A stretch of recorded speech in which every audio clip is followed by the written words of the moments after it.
In a world filled with rectangular blocks with displays, it takes a large effort to differentiate.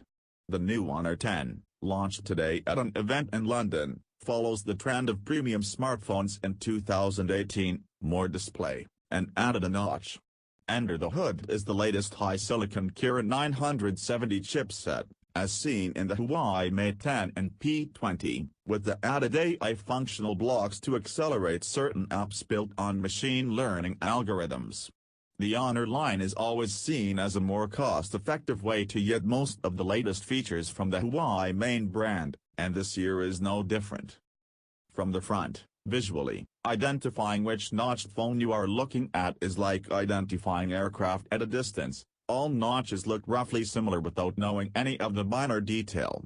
The Honor 10 is similar in that regard, featuring a 5.84-inch IPS LCD screen with a 2280 by 1080 resolution for a 19:9 aspect ratio and 432 pixels. That display uses Honor's TrueColor naming scheme, and is rated at 96% NTSC. sRGB mode was not stated.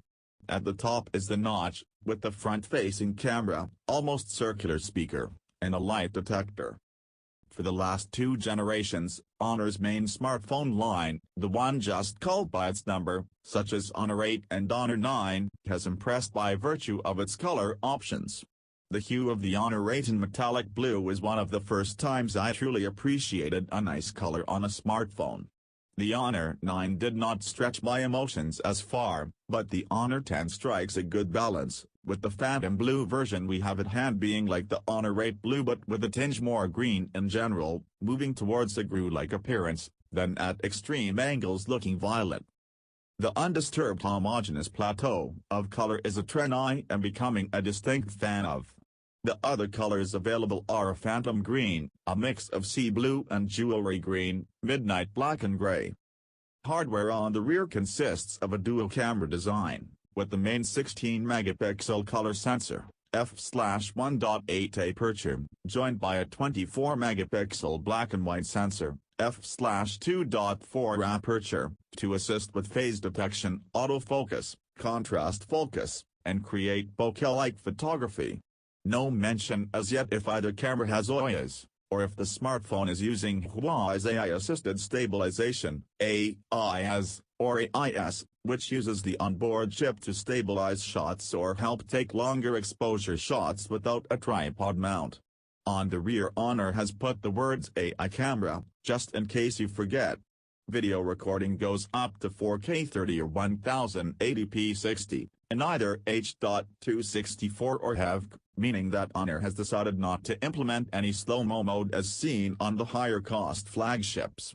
The front camera is a 24-megapixel selfie camera with f/2.0 aperture and support for 1080p video and a front facial unlock.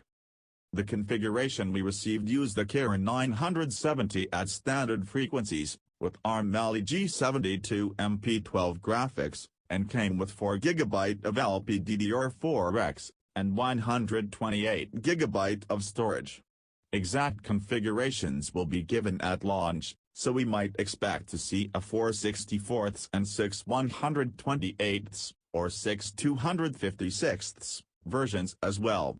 One of the key points to our briefings on this smartphone is how little information on the specifications we were given before launch. We were handed a phone a few days before along with a first draft of a reviewer's guide, and our subsequent questions have gone unanswered. This was most irregular. Hence we are currently unsure as to the memory frequencies or the type of storage, IMC, UFS, in use here. For battery, the Honor 10 is equipped with a 3400 mAh unit, suitable we are told for X hours of use, and equipped with Huawei's supercharge for up to 5V/4.5A with suitable chargers. While the design uses an aluminium frame with a Corning Gorilla Glass front and back, exact version unknown, there is no wireless charging. The fingerprint sensor is on the front, much to my disappointment, which Honor states is the industry-first ultrasonic fingerprint sensor under glass for a smartphone. The Wi-Fi module enables dual-band 802.11 acres with BT 4.2. On the bottom is the USB Type-C port, USB 2.0 speeds, and a 3.5mm headset jack.